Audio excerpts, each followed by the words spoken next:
Hey all, Binks here. I've been playing Marvel Snap a very long time. From the very first day of closed beta, I have been playing as many different decks and cards as I possibly could. I've probably played more different decks than almost anyone in the world.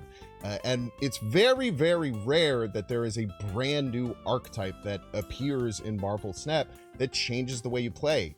Not just like one card that you build around, but a card that comes in, utilizes old cards in different ways, and develops a completely different way to play Marvel Snap. However, that happened this week. Every single day of the stream, I've been developing and learning this brand new deck, as well as every day off stream. I've been playing Snap after my streams because I'm so in love with this deck and I'm so excited about what it can do. So today I'm going to do something a little bit different than I normally do. Instead of just a quick intro and some highlights, I'm going to be doing a full deep dive on this deck, giving an introduction of it, explaining why every single card is in there, and then also going turn by turn and talking about the best ways to play this deck. I think it's super unique, super awesome, and it is my favorite deck in the entire game. It is NecroBouncer. NecroBouncer is like a hybrid bounce, kind of destroy deck, kind of discard deck that plays the game completely different than any deck that I have ever played in Marvel Snap. In general, what you're going to be doing is using a normal bounce game plan early to disrupt our opponents and get high value cards into our hand, develop a collector that can grow over the game. But between turn 3 and 4, we want to either develop a bullseye that can discard our 1-drops or use Killmonger to destroy our 1-drops. So on turn 5, we can add them back into our hands with +3 power with the brand new card, Morgan Le Fay, a 4 energy 7 power card that says on reveal, return your discarded cards and destroyed cards to hand and give them +3 power. So you can get these super powerful, devastating final turns with a bunch of +3 power 1-drops that you add back into your hand. This deck is super awesome. There's a lot of different ways to think about it in the mid game to set up combos and to juice as much as you possibly can. I am still actively learning this deck, and I learn something new every single time that I play it. You will probably suck the very first time you play this deck, because I definitely did. It maybe took me like 50 games to even have like a really solid grasp about how to use all of the pieces correctly, but it is one of the most rewarding experiences I have ever done. So let's jump in and talk about every single card. The first card to talk about is the Hood, which is a very important driver in the deck. It is a 1-3 that adds a 1/6 to your hand. These 1/6 demons are incredibly powerful on their own. They're great targets to just Killmonger or Bullseye, because when you res them, they become 1/9s that are incredibly powerful. It is not a great card to pull back with Morgan Le Fay in general. So Morgan Le Fay does res the cards in order that they're destroyed. So as you're playing the game, you kind of want the Hood to be like the last one destroyed if you're going to play multiple powerful cards. Like if you play out cards and then you scoop them back into your hand and you're going to play out cards to Killmonger them, try and make sure that Hood is either one of the last ones discarded or the last ones destroyed, because it's one of our least valuable targets for Morgan Le Fay. But trying to get multiple demons can help us win if we don't get our main game plan of Morgan Le Fay, because 1/6s are already really strong. They can help us affect priority, just as Hood can also help us affect priority in like the mid game to make sure that we're not getting Killmongered or anything like that. So really important to utilize this card best as you can. The next card is Silver Sable, a 1/0 that steals 2 power from the opponent's top card. This card is really good at both being an offensive threat as it grows the more times you bounce it, but it's also a great defensive threat. It can really ruin your opponent's cards. I've had my opponents play 3/0 Broods and just play these cards that just feel terrible to play from your opponent's hand, because we invested in playing Silver Sable early and affecting our opponent's cards. Also, getting these effects makes it so that when you're facing something like Cerebro 2 or 3, they actually have to draw and play their Luke Cage, kind of making it so that like those decks need to have both Luke Cage and Cerebro to have a chance against you. That only happens like 54% of games that you have access to both of those cards. So as long as you can get like some Silver Sable effects at the right time or some Bullseye effects, you can do really well against those decks. This card is a superstar. Try and play it and bounce it as much as possible to annoy your opponents and get it big. Next card is Rocket Raccoon, a very powerful and popular bounce card. A 1 energy 1 power on reveal. If your opponent played a card here this turn, +4 power. So this card can get crazy. It is kind of a big brain card because you always have to think, when you have the ability to play Rocket Raccoon on your turns. Is this a turn where you can pretty well anticipate where your opponent's going to play? On 1, it's pretty hard because a lot of times people don't play 1-drops on 1, but if it is on like 2, maybe one of the locations isn't super favorable to play a card into, the other one's hidden so they don't know. That third lane is going to be a really, really good chance to get your Rocket Raccoon buffs, and the more that you can bounce this card, the stronger that it gets for explosive final turns. The next card is Iceman. This is a card that a lot of people have mentioned potentially cutting in this deck when I've had discussions about it on stream, but I think that Iceman is so much more powerful than people give it credit for, especially if you can get multiple triggers on it. The main thing about Iceman, if I have Iceman on 1, I'm playing it on 1 99% of games unless I get a really good Nico spell, because Wiccan is so popular. So many people are running Wiccan, especially like Wiccan Quicksilver decks. If your opponent has a Wiccan curve, they play out their Quicksilver. Sometimes they even snap on 1, get all excited. Boom, Iceman hit one of their cards, Wiccan curve dead. Really, really powerful. A great card to bounce and get multiple values out of playing it. If it gets Morgan Le Fay, it becomes a very powerful 1/5 to play on the final turn, and it's not something that you're really feeling too bad to like Killmonger or Bullseye away after you've gotten the value out of hurting your opponent's hand. The final 1-drop in the deck is Nico Minoru, an absolute all-star of the deck. So many of her spells can help you develop your game plan, be it the draw spell, where you can play a card to destroy it and draw 2. Not only does that help you because that card that gets destroyed gets added to Morgan Le Fay's pool, so you can do weird things like doing this on a demon. Like normally in a deck, if you have a hood and a demon, you're always going to play Nico Minoru draw spell on the demon. In this, or on the hood, on this deck, sometimes you play it on the demon because you know that you're going to have a really good chance to get Morgan Le Fay by 5, withdrawing 2 additional cards, and getting a 1/9 demon for the final turn is pretty crazy. The move spell can be good if you have a hard to get to location on middle and right. This deck has no ways to get into a location that's bad on the left, so be ready to retreat if that ever does happen. But if you realize that you need to get into a middle or right location, Nico, you definitely want to think about holding for this spell if possible. The +2 is just generally a pretty good play. The 2x is generally a really good play. Getting 2x after Morgan Le Fay reses the card is crazy because you end up getting to play a 1/10 with your Nico, which is nuts. This is definitely the nuts to get. Also, you can turn like a Killmonger or something like that into a demon, which you can then add to your res pool as well. So Nico has so many amazing combos, and the best one, and this is one that kind of got added late when I added Dakin to the deck, is the copy spell. Copy spell on Nico and Dakin is absolutely broken. You end up getting 2 16 power cards that you can hide away from Shang until the final turn when you blow up the shards or discard them with Bullseye. So this is a great alternative win condition in the deck. When I start the game with both Nico and Dakin, I'm almost always going to hold that Nico and give myself like 3 or 4 chances to hit a copy spell so that I can copy that Dakin, because those games, it feels very, very hard to lose them if you get that combo down. But Nico kind of does everything in this deck. She's obviously a very, very high skill expression card. She can feel random sometimes, but you can control that randomness. If you keep an eye on what Nico's done earlier on in the game, you know you have a shot for it later. Be that the location change spell, which can be really important in fighting off Limbo games if you don't want Limbo, because sometimes Limbo can be pretty darn good for this deck if you don't get like the right setups. Or just like getting rid of a location that's really, really troublesome for you. Like Crimson Cosmos, sometimes you can use this with Morgan Le Fay, your only card that costs more than 3 to get over there, or with a Beasted card because you can get it into there as well. So really, Nico is kind of a jack of all trades with this deck. Like I said, I really like to get value out of the copy spell, but there's a lot of other ways that you can use it as well. Collector is another superstar in the deck. It gets buffed by Morgan Le Fay, which sometimes happens where you don't actually get to Morgan Le Fay your cards on 4 or 5 just because you weren't able to develop the Bullseye in time, you weren't able to get Killmonger in time. But then what you can do is, with you have Collector down, you can just play Morgan Le Fay as a 4/7, which is honestly really respectable stats, and get a huge buff on your Collector as well. So not only is Collector good for like the early game, you know, Hood adding stuff to your hand, Dakin adding stuff to your hand, bouncing things to your hand with Falcon and Beast, it can grow that way, but it can also be a really cool backup plan if you don't get the exact Morgan Le Fay setup that you want. To have a little bit of additional power on the board. Super strong card. I try and play him out on 2 almost every game if it's possible. The next card is Falcon. The 2/3 on reveal, return 1 cost cards to your hand. Another superstar in the deck. We're really just trying to bounce our 1 costs as much as possible.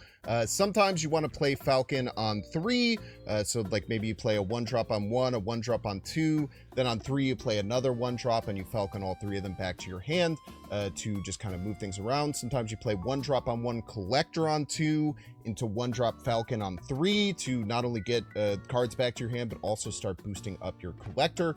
You generally do want to try and find a time to get this card out of your hand if you can get value out of it. Both this card and Beast get really bad on like turns 5 and 6. Sometimes turns 5 you could do pretty well with Falcon and Beast, but they're pretty much dead cards on turn 6. So if you can develop their power on the board with value, so that you don't kind of get into a position where you don't really have many things to play on turn 6 because you have things like Falcon and Beast in your hand, that's really good. Sometimes you do just want to play this on 2. Like I like playing out just like sometimes Hood on 1, Falcon on 2 to just kind of bounce it back into your hand. Sometimes you can like play out a 1-drop and then Falcon and then Beast your Falcon and then play like 3 1-drops and Falcon them all again on 4. That's a really solid, just kind of like setup-y way to use both of your bounce cards, get them both on the field, and get a bunch of value out of them at the same time. So really good card and very important card for bouncing your cards at the right time to refill your hand. Always think about hand space with this card. It's going to pull cards in order that they were played, so make sure when you're actually developing your cards on the board, when your hand starts to get a little bit full, that you're making sure if you're going to be utilizing Falcon, that you're going to try and get the highest value cards back into your hand if at all possible. The next card is Bullseye. So Bullseye, I think, is really what makes this deck amazing. This is a card that you would never think of in a bounce deck before Morgan Le Fay came to it. This has pretty much just been a pure kind of power discard card, but this card is so awesome in this deck. It's a way to discard 1-drops and add them to your hand on the same turn with Morgan Le Fay. It helps you out with your Dakin. At the end of games, let's say you don't actually use it for like Morgan Le Fay, at the end of games, if you just have random 1-drops left in your hand, you can just activate this and get a bunch of value out of Bullseye either way by afflicting your opponent's cards. You really want to develop this on 3 if you can. Think about Red Guardian. It's one of the most popular cards in the game. So if you can get Bullseye down next to a card that is smaller than it, that can really help you against Red Guardian, which is one of the only counters to this before you're going to use this, which is usually turn 5, because you can avoid Lady Deathstrike, especially if you have priority.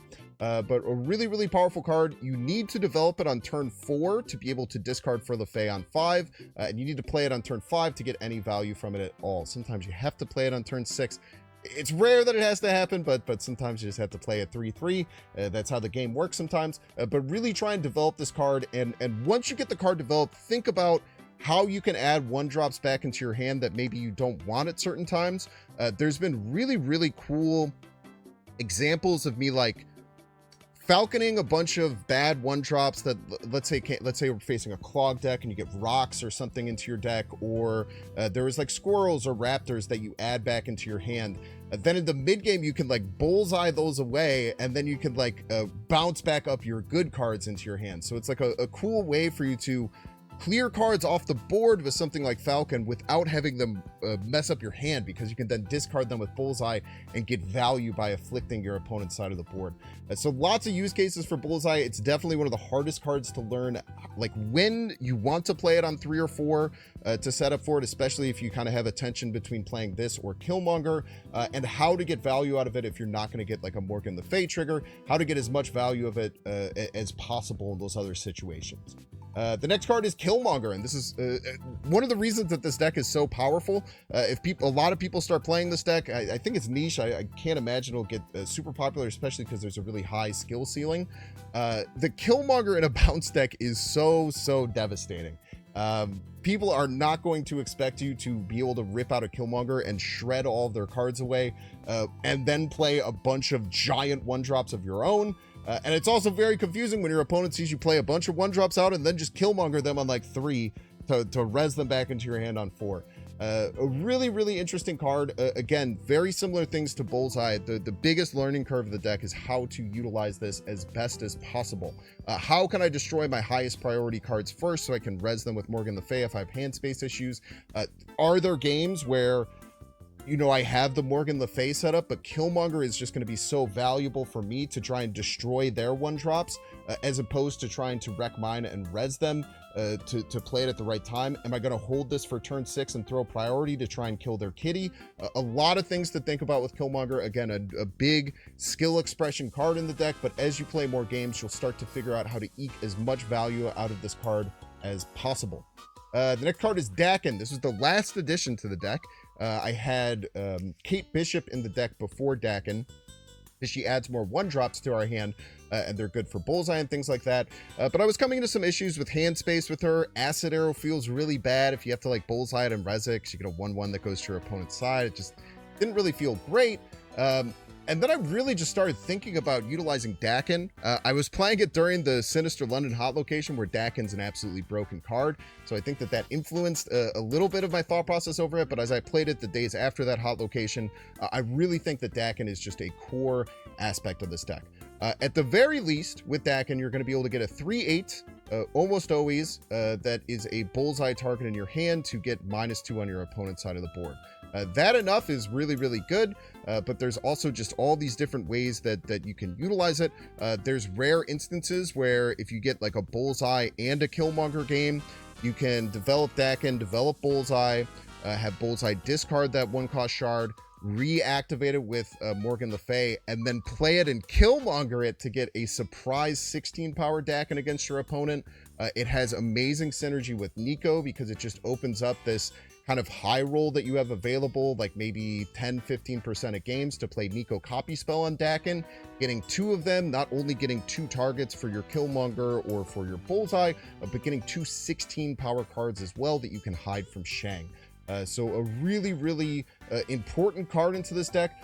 Don't be afraid of not getting as much value as possible out of Dakin. It doesn't need to be this absolute value machine every game. Sometimes if it's just your best play on turn 3, getting it out there to keep another 1-drop in your hand for bullseye or a potential Killmonger, and getting another res target for Morgan Le Fay, because, you know, getting a 1/4 isn't all that bad. It's obviously not the highest priority target, but you know, it's just a fine card that you can get added to your hand. Really, really important card to this deck to give you a potential to go over top of your opponents in a lot of different ways. Next card is Beast, one of the most classic bounce cards in the deck. One thing I do want to talk about now is like Toxin, because I've thought about potentially adding Toxin into the deck, but I really think you only want 2 bounce effects with all the cards that you're adding, like Killmonger, Bullseye, and Morgan Le Fay, to be able to do this red stuff. It's really hard to add in a 3rd bounce effect, and I think that Falcon and Beast are the best 2. Falcon, because it is lane independent. You can play it off lanes, very important against like getting that lane Cosmode, which happens sometimes. And Beast is really important because he gives you a discount that can be really important. So like, let's say you're trying to set up a Morgan Le Fay, you have like 3 1-drops down. You can then Beast all 3 of those 1-drops, play out all 3 of those 1-drops, play out a 4th 1-drop, and Killmonger on turn 4 to not only get the value out of replaying all of those cards, but actually getting to kill them to set up Morgan Le Fay on the next turn. So I really think the discount and the non-lane exclusivity of Falcon are the reason why these 2 cards are the best ones in slot for the bounce package. Beast, again, like Falcon, you want to get it down early. You do not want to be stuck with this card in your hand on 6 if possible. 5 power is no joke, so trying to get it onto the board while getting value and getting it to stick there early while you can push powerful cards behind it is going to be a really, really great way to win. Games that I found like I was losing, especially early on as I was learning the deck, I was kind of stuck with Beast and Falcon because I was hyper-focusing on other aspects of the deck. But trying to get these out, get as much value as possible, and stick them onto the board will help you be in a better position to win those games on turn 6. Really, really powerful card.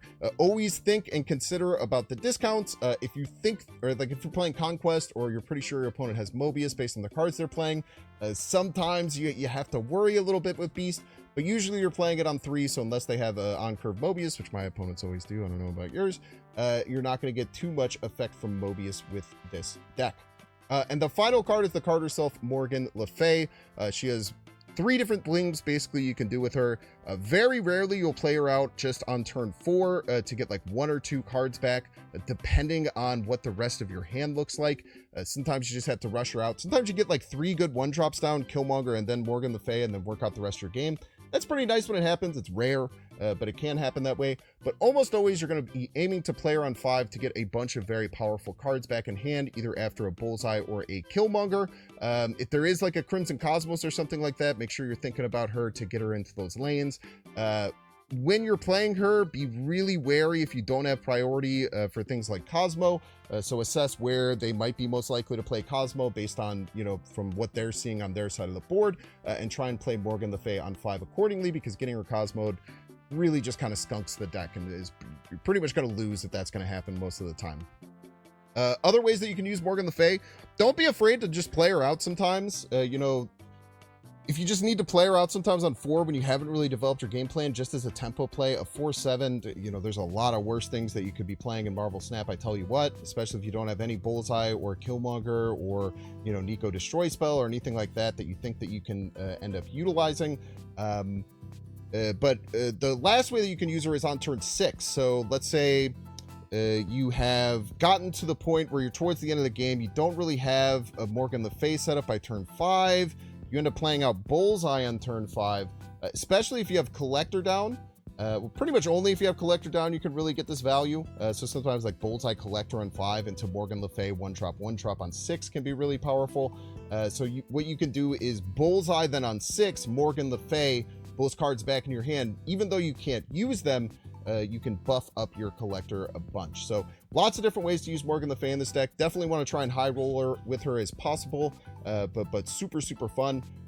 Those are all the cards, and let's take a deep dive on what you should be doing and thinking about on every turn. All right, I'm going to be looking at notes. I never use notes for these, so don't be weird if I'm looking over here a little bit too much. But in general, on turn 1, I think you should just play any 1-drop that you have available out of your hand. Getting them onto the field is important for Killmonger, Falcon, and Beast, which you will get access to one of those at some point, pretty much every single game. So just trying to play them out as much as possible.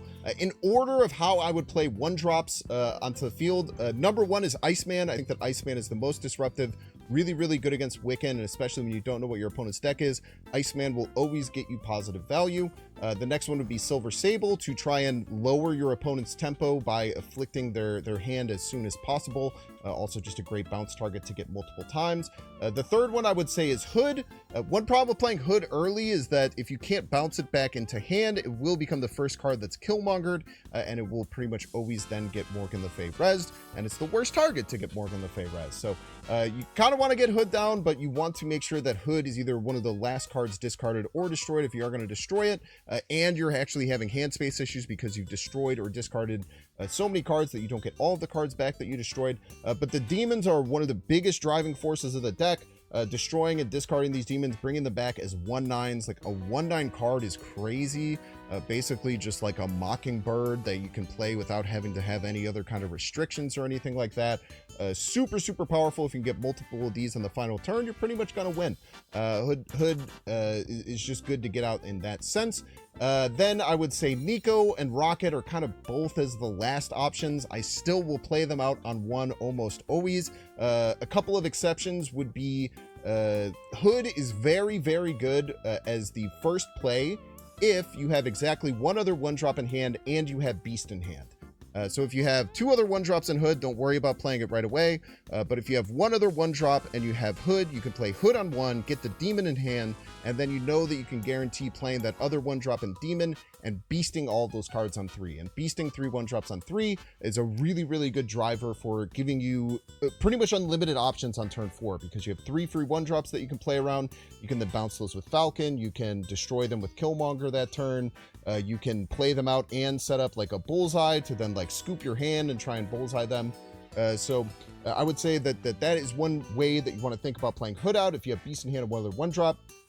The other exception is if Nico is like one of your only ones, or it's just Nico and Rocket, and you have Dakin in hand, or sometimes Beast, like getting multiple Beasts can be pretty good too. Making sure that you are holding out for Copy Spell if applicable. So having Dakin in hand and Nico in hand in turn 1, I'm almost always going to give it like 4 shots to get Nico spell Dakin, because it's just so unbelievably broken, and it's just, I win almost every single game that I have that available to me. But yeah, just try and get as much value of Nico as possible and just always assess it. Don't use it as a hard and fast rule. Turn 2, pretty much always want to get Collector down if possible.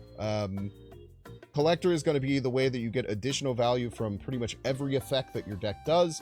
So getting it down as early as possible is really important. I would prioritize this over getting bounces, but again, you always want to start assessing how you're going to be able to do your other cards. If you don't have Collector, getting 2 1-drops down is great, especially if you have Beast or Falcon. And sometimes you're just going to Falcon a 1-drop. Sometimes you can just play Hood and then Falcon the Hood back into your hand. You get a Demon, you get a 2/3 developed, and you have pretty good hand space available. On turn 3, you really want to start putting together a plan between turns 3 and 5 about getting Morgan value if you have her in hand. So by turn 3, 50% of games, you're going to have Morgan in hand, essentially. In those 50% of games, you want to start getting a plan developed. Do I have Killmonger, or do I have Bullseye, or do I have both? Okay, I need to make sure that I could play this Killmonger on either 3 or 4, and I need to make sure I can play this Bullseye on either 3 or 4. So how can I play the rest of my cards around that? Getting Dakin down is just really easy. Getting Bullseye down on 3, even without Morgan, is just really good to give yourselves options if you end up pulling it up. And then turn 3, another rare thing that you can do if you ended up playing 3 1-drops. So you play a 1-drop on 1, 2 1-drops on 2, and you have Morgan and Killmonger in hand. You can consider just Killmongering those 3 cards and playing Morgan Le Fay on turn 4. You're not getting as much value as possible out of Morgan Le Fay, but you now have all of turns 5 and 6 to take that value and push it forward. Don't do that generally if you think that KM is going to be really important to play defensively, but in general, those are kind of your options to get things going on turn 3. But again, on turn 3, take a second, assess your hand, and think about trying to get Morgan value if you have her in hand. That's really important. On turn 4 is when you want to start assessing priority. Especially for Killmonger. If you're facing Cerebro 3, if you're facing one of these like tech forward decks, if you're facing Surfer, if you're facing Destroy, obviously, start thinking about Killmonger, because Killmonger on 6, if you have priority, will kill you almost every game. It's almost impossible to beat a Killmonger on turn 6 if your opponent has and it doesn't have priority. So it's very important on that turn 4 to start assessing priority for Killmonger. And then again on turn 4, it's your last chance to play down Bullseye and your last chance to play down Killmonger to get Morgan value, because you need to play Morgan on 5 to be able to play out the cards. So just really think, especially if you have Morgan in hand, this is your last chance to get Killmonger, it's your last chance to get Bullseye. If you can't get those down and feel comfortable about it, then you just kind of throw out the Morgan game plan and do things differently. Sometimes if that's the case, then you just want to play Morgan out of your hand on 4 as a 4/7, and then try and work out anything else that you can. Also, you want to start assessing hand size on this turn for the next turn Morgan. Start thinking about if you're going to do a bounce effect that turn, how many cards get added to hand. Start thinking about if you're going to Killmonger, how many cards will get added to hand. Just be really thinking about getting the most value of Morgan on that turn. On turn 5, you want to start continuing to assess priority for Killmonger. I just want to stress this. If your opponent has Killmonger and you don't have priority, and you have priority going into turn 6, you will lose. So really think about that. If you have a Hood in hand, start thinking about that to throw priority in a lane that your opponent might not expect. Different ways that you can kind of do that. On turn 5 is generally your Morgan turn, so you want to either just Morgan your Killmonger cards or activate Bullseye and Morgan those cards back into your hand on that turn. If you don't have the hand space for the Killmonger cards to jump into your hand, don't be afraid to play out a 1-drop. Also, let's say you have the Hood, sometimes you can play the Hood out in a lane to control priority to get the Demon back into your hand. Then you Bullseye your hand, so you Bullseye the Demon, and then you replace it with a 1/9 Demon. So again, really think about KM and really think about getting Morgan down. If you don't have Morgan, if you still have Killmonger, start assessing how you can play it to damage your opponent and not damage yourself. Your opponent may not have a bunch of 1-drops, and maybe Killmonger's just kind of a dead card for you. That's fine. Or try and use it to clean up any just random small cards or Hood off of your side of the board on turn 5, so that you can play other 1-drops on turn 5 and not have to play all of your 1-drops on the final turn. If you do want to get that Killmonger down, you can start considering doing one last bounce to clear lanes for the final turn, because Beast and Falcon are so bad on turn 6. So trying to assess one last bounce, pulling it out, and just kind of start thinking about Bullseye, especially if you don't have Morgan. See how much value you can get from Bullseye. See how you can play cards to get as much Bullseye value. Sometimes, on this turn, if I don't have Morgan, I'll try and scoop bad cards like Iceman or like random stuff like rocks or squirrels that might end up on your side from locations, and then bullseye them that turn to clear out hand space. So always think about things like that on turn 5 if you don't have Morgan. And then on turn 6, you win the game. Pretty simple. Overall, consider which ones to play if bullseye is active. So if you never got the chance to use bullseye for the Morgan Le Fay, always, like when you're considering which cards you can play out, all of your cards that you keep into your hand that are 1-drops or add 1-drops to your hand also buff up that bullseye. So start assessing that. If you do have priority, anticipate potential Killmonger, Juggernaut, Goliath, and Shadow King. It's a lot to think about, a lot to go over. Sometimes you even have to think about Shang. So a big thing you could do to just kind of like lightly play around that is not to stack Shangable cards and not to stack SKable cards. I try not to put Collector and Dakin in the same lane too often, because when they get hit with a Shadow King, it feels really, really bad. If you're going to play cards that can get Goliathed, playing them all on one lane can feel really, really bad. Just kind of anticipate if they are going to play Goliath, where they might play it, and try and play around that. Usually Goliath is not a great play against this deck, so opponents won't super often do that unless it's super important. Just try and find a line that maximizes power and plays around your opponent's most likely tech cards if possible. This is more just like general Marvel Snap theory, just really thinking about, you know, getting an idea of thought process of your opponent's side of the board. You know, if they're a Surfer deck, think about playing around a Brood Surfer. Think about playing around, you know, another 3-drop-in Surfer, Juggernaut Surfer, Killmonger Surfer. Start to think about what those would look like, and if you were your opponent, where you would play those, and try and see if you can build a plan to beat those best plays. You can't beat them all, often. Sometimes you can. But try and just assess and see what you can beat and what you can't, and give yourself like an honest assessment of if you should retreat or leave. And I really think you should retreat if you suspect Killmonger. If you can't do anything against the Killmonger, and they're going to play Killmonger, you should just run. You're going to get crushed. If you don't have Prio, make sure to play the smallest cards first for Negasonic. Again, just kind of general things. Think of their likely biggest cards, where they'll land, and see if you can beat them. You know, are they a deck that can play Thanos Mockingbird on the final turn? Can you beat every iteration of Thanos Mockingbird? If you can, awesome, make that play. And then, yeah, don't stack Goliathable cards, again, without priority, to get in trouble. But overall, like I said, I know that this was super long-winded.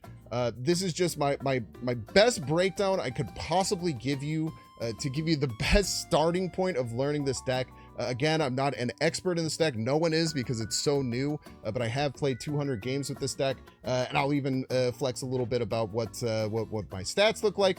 This was all on stream. I was able to go 95 and 53 with it, plus 85 cubes, 64% win rate.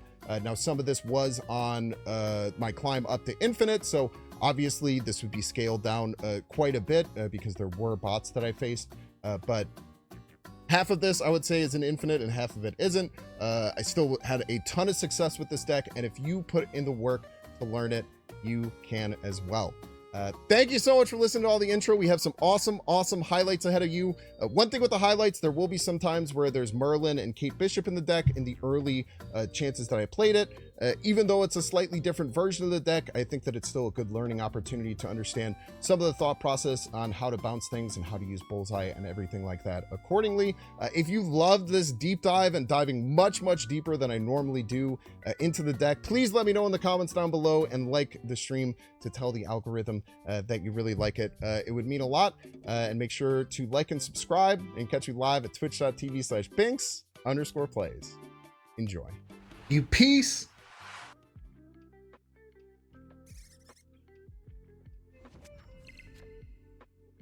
Squirrels hit in tempo. Play the cards out. Nice, good shot. Good shot, Rockets.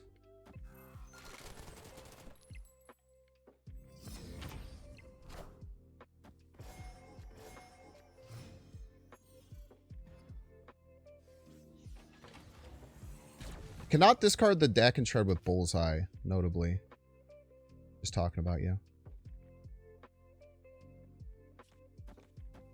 Do the sandbar. Beast would be Beast and Falcon, both crazy top decks. Killmonger, crazy top deck. Thank you. Wait, you get my Dakin?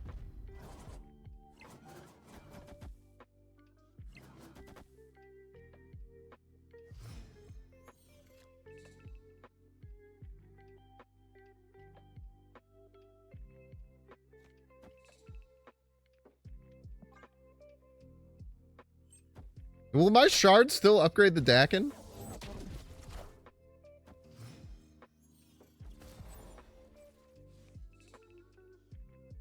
Guess we're about to find out.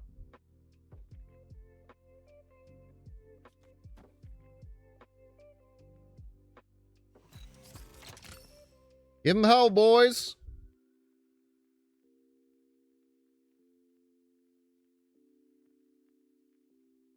Should I play the shard?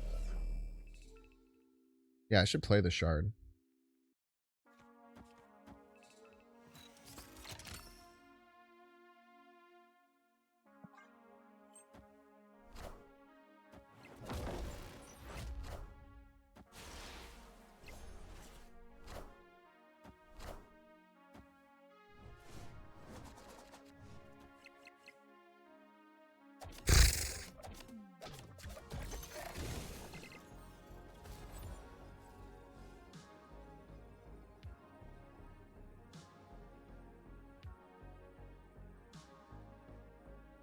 Now you might ask, Binks, but how do you win?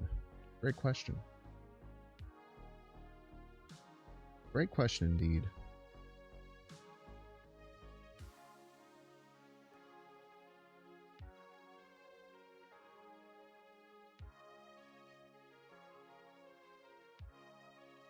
I guess just hope they have less than 10, right? The answer?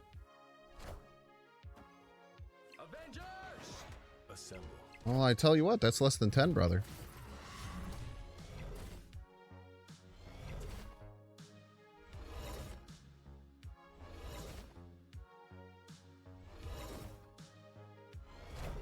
Pew pew. Not even close. Not even freaking close. Some Red Guardian protection. 12 power Conchu. That's actually pretty risky though, because that means that at any point now, they don't seem to think that it's risky, which is cool. Might beast this.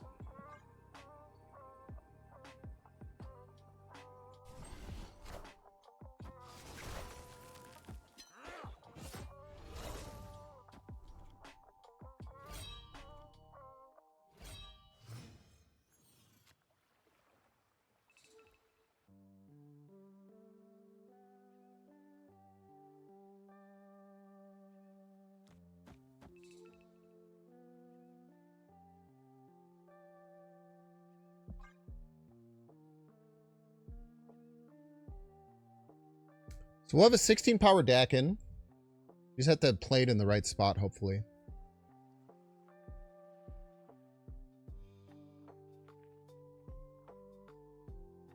They don't have any extra energy, so their Conchu is for next turn.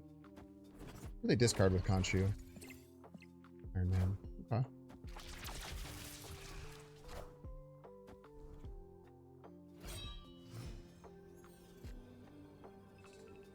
So, if opponent plays Conchu middle, they will have 25 middle. This is 16. It brings me to 21. This overtakes Conchu middle. And then I just have to be ahead right. And we win the game. Simple as. Unless they go Conchu left, but I think we cover for that.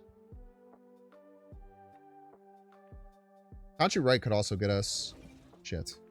It might not be they play Conchu middle. Now, if they are smart, I feel like they should.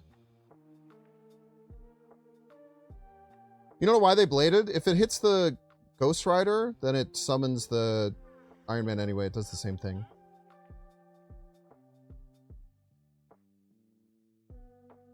So it doesn't matter if they hit the Ghost Rider or not.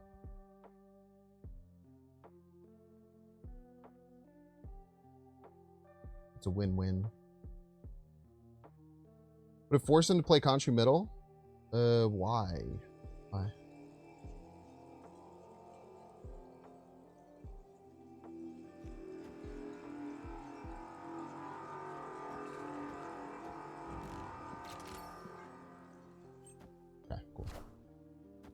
I agree. I thought it was Conchu middle too, but I don't see why getting rid of the... I don't see why getting rid of that is the reason.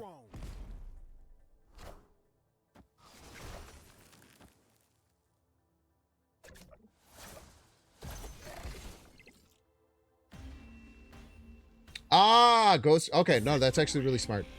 Makes total sense, Nico. I get what you mean now. Okay. I understand what you mean now. That's a really, really good point. If they bladed, they should have bladed off lane. For sure. If they bladed right, we're actually in a pretty funky spot. But I think we could have still gotten over the top. This gets weird with the bullseye hits.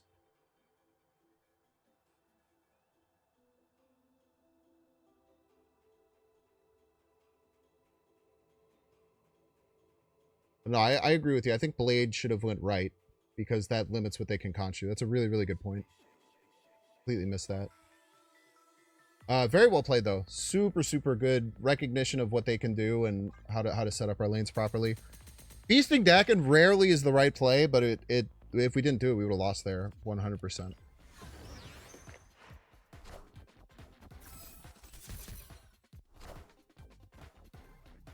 I feel like this is probably snap worthy. There's just so much value that I have in my hand now.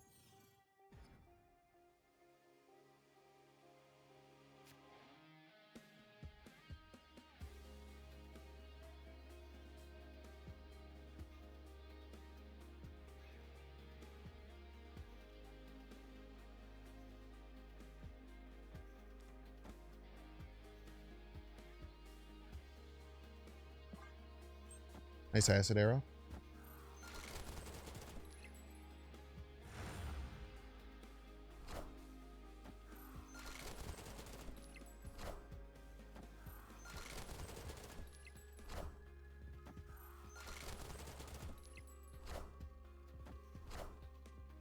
Ah, fuck.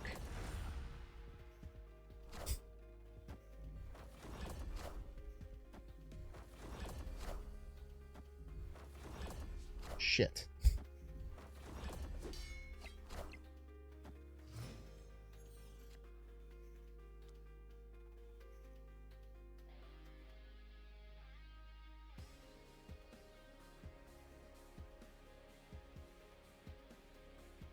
No, you know it must be done, chat.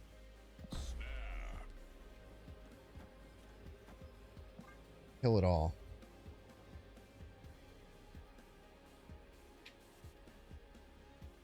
Probably a bad play. I should not be doing this, for the record.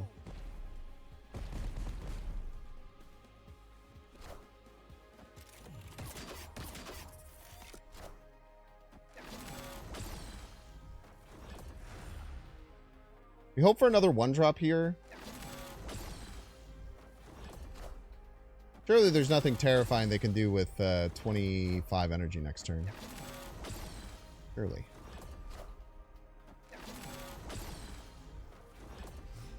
That'd be crazy talk.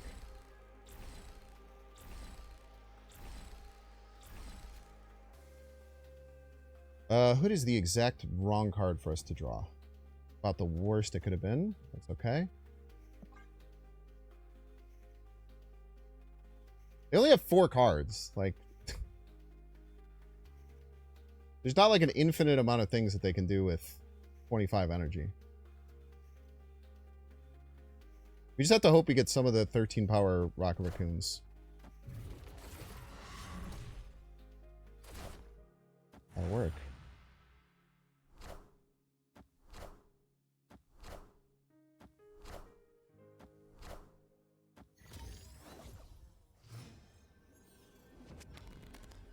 Okay. Yes! Dude. That's, I mean, Bar Sinister against Agamotto is nearly unwinnable sometimes, man. Land middle, please. Thank you.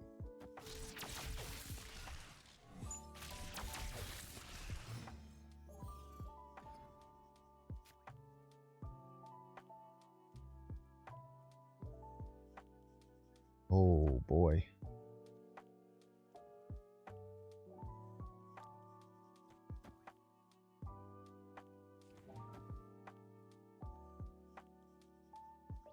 Oh boy.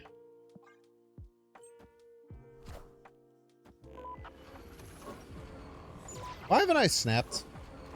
I gotta snap, man. What am I doing?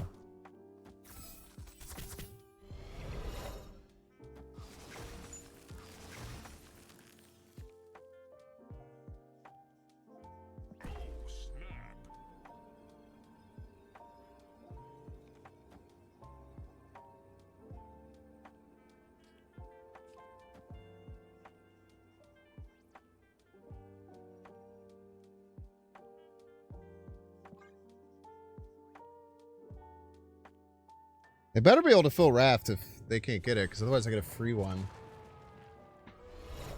Maybe they have Mobius?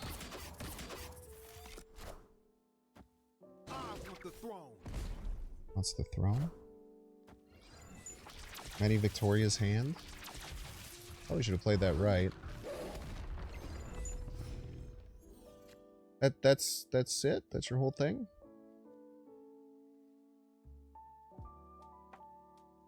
I was expecting more, man.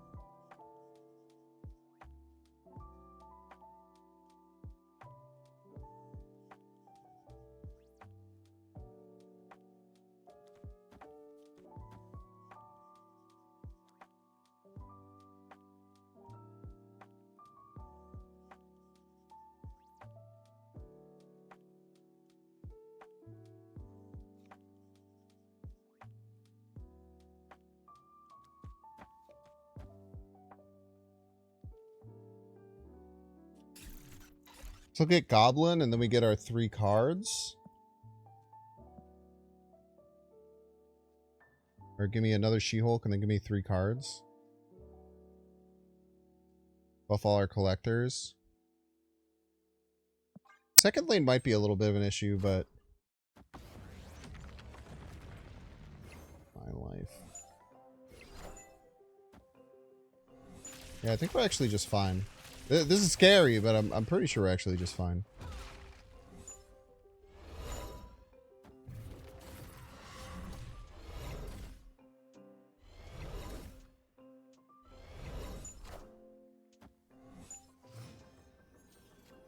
What's the threat? Fuck all, probably?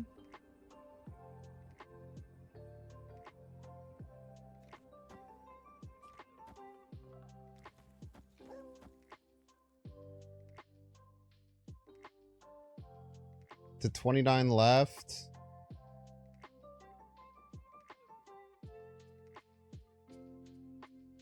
$30 left. The collector hit.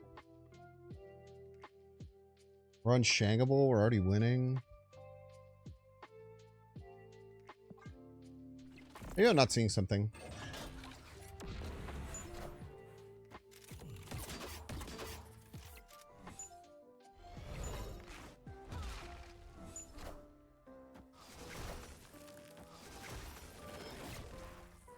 Ah!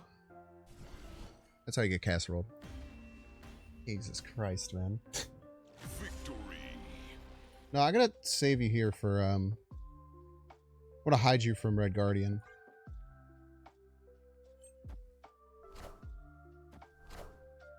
Binks, did you hear about the Ukrainian Trojan? Nah, man, we don't talk about stuff like that here.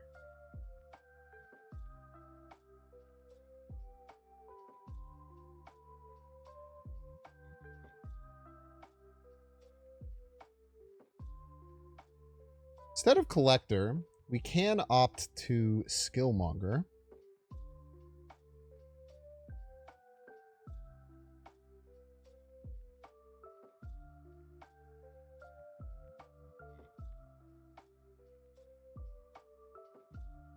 I think that's a good play.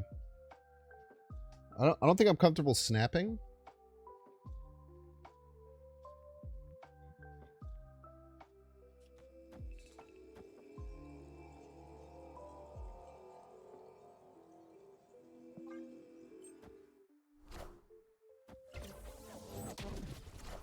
Quicken.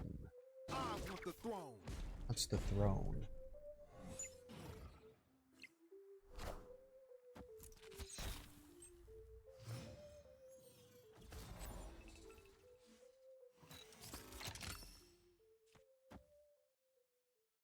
Does suck we weren't able to get Collector down.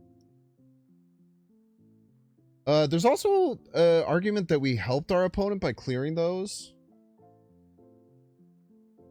A decent chance Sam Wilson was going to come down this turn, though.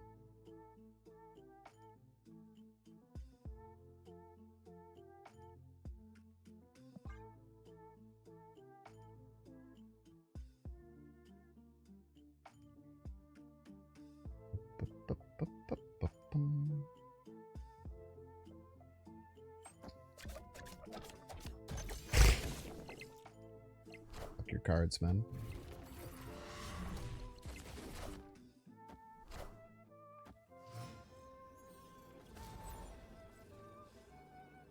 That looked like shit.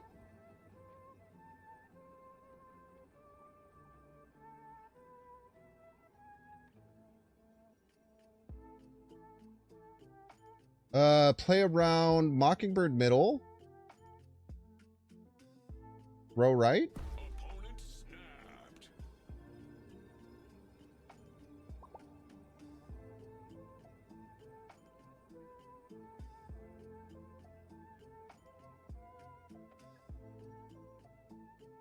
Yeah, what do you think?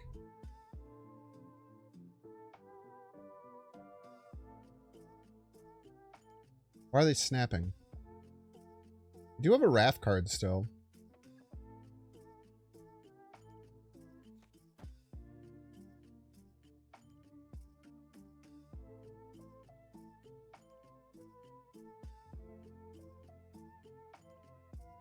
We do have Wiccan, yeah.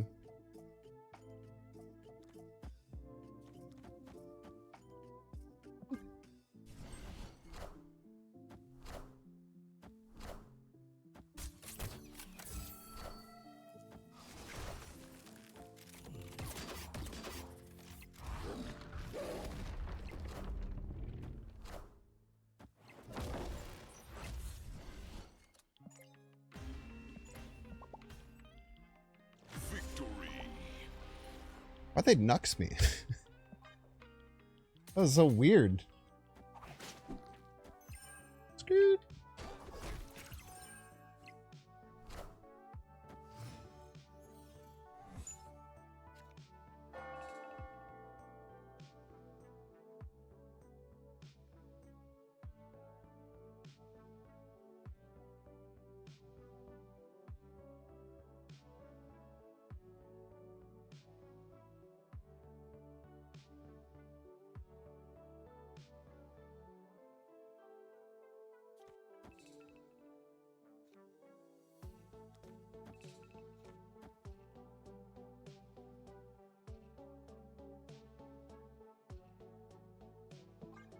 I want the beast on the field. I don't really want to pop the bullseye up.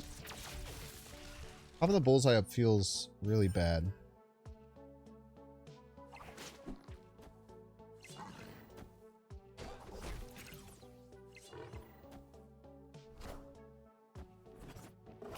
Sick tactical backflip.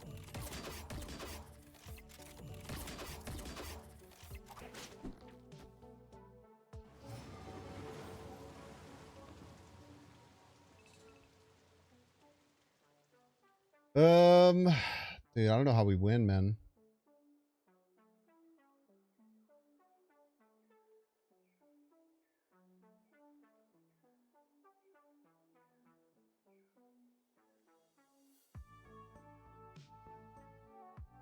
Is it like,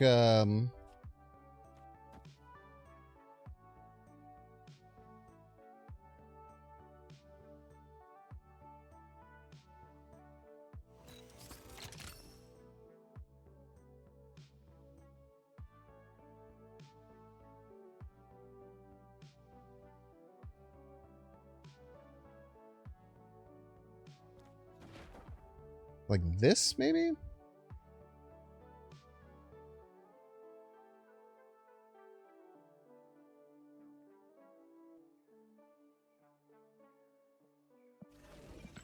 Okay, wait. We can go 1, 2, 3, 4. And scoop the hood.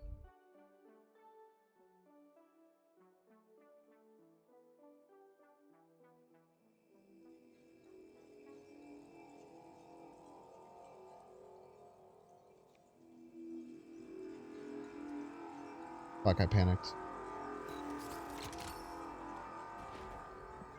I don't mind this.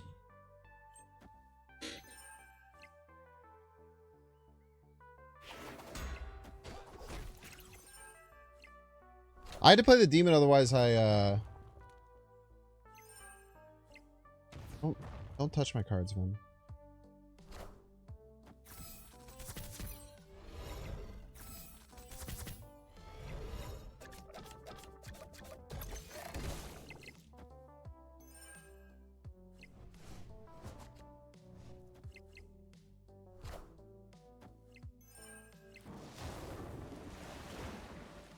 I think we win, right?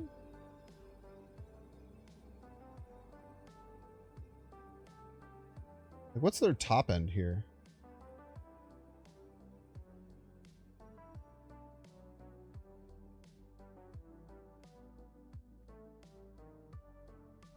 I mean, I know I don't have a top end. Don't get me wrong. I think we win these. They probably should retreat, I would think.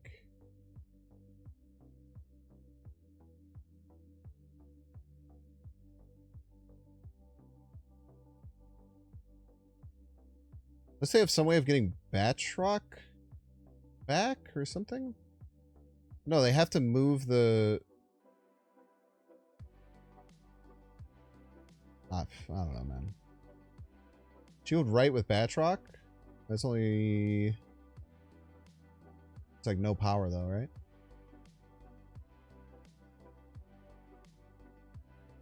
They're just gonna pass other than that? The big problem is going to be if they have Hydra Stomper and another reasonably strong card. Like Hydra Stomper Miles might be too much. They have exactly Hydra Stomper Miles. We might lose.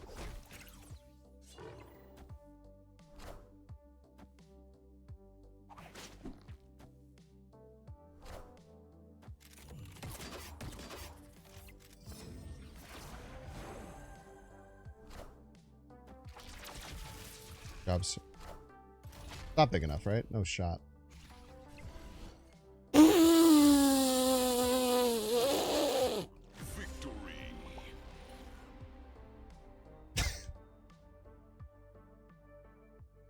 Not even close, man.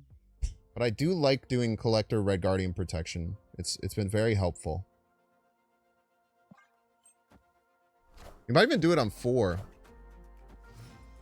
Do the rare Lefay on 4. Fuck.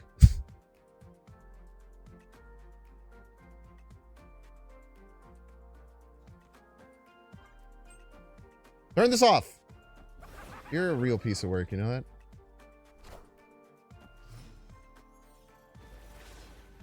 Okay, now we need Killmonger.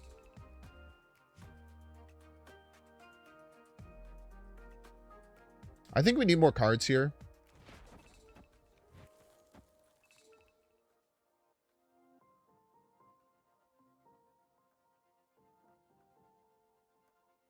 The demon can't get bullseyed anyway.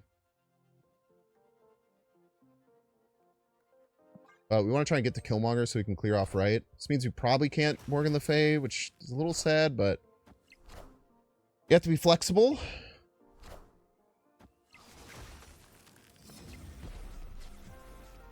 They could just Galactus right next turn. This is another very scary problem.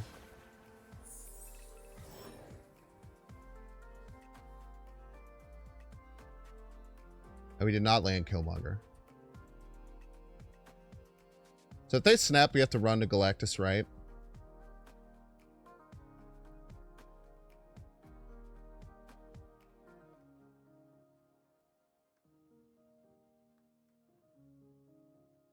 I can stop Galactus. How? I need to get +7? There's no way I can get +7, right? Can I?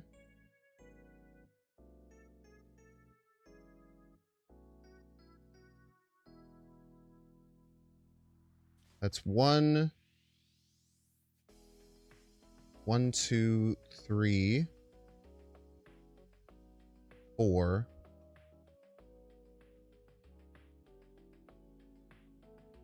No, because I can't Dakin and Morgan Le Fay. 1, 1, 2, 3.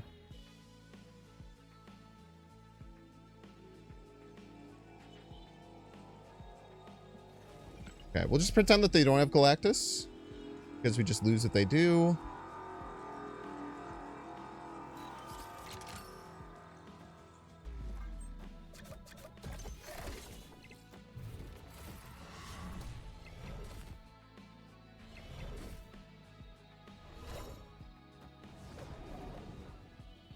So they don't have Galactus. They're trying to top deck for it.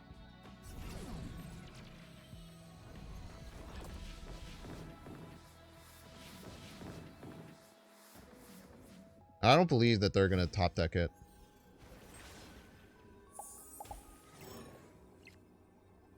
Wow, Killmonger's so good here. Is it?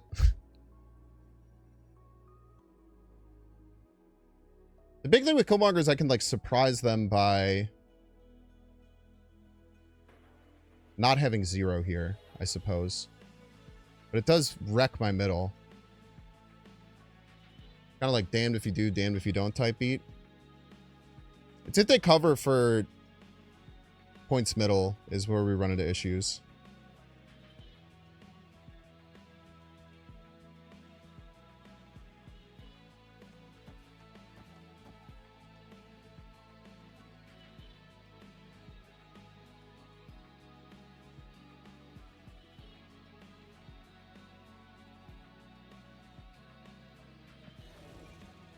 Isn't Beast better than Dakin? Beast this? Dakin adds 1 to Collector. That's the most important thing. This brings us to 0, +1 here. It gives us outs. Don't Killmonger and kill your demon. Hey, it's the second Get Wrecked. Get Wrecked, look at that. It's the new Get Wrecked. These Killmonger brings it to 6. Yeah, but then I lose the other lanes. I'm not scared of Galactus. They would have done it last turn.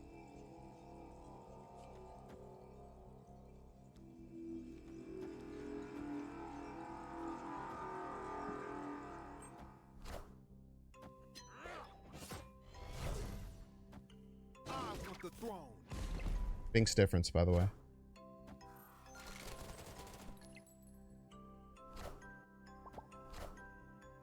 It's a Bink's diff right there.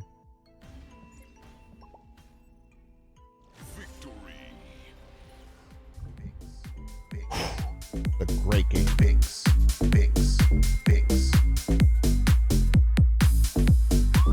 I hope you like the vibe. Binks.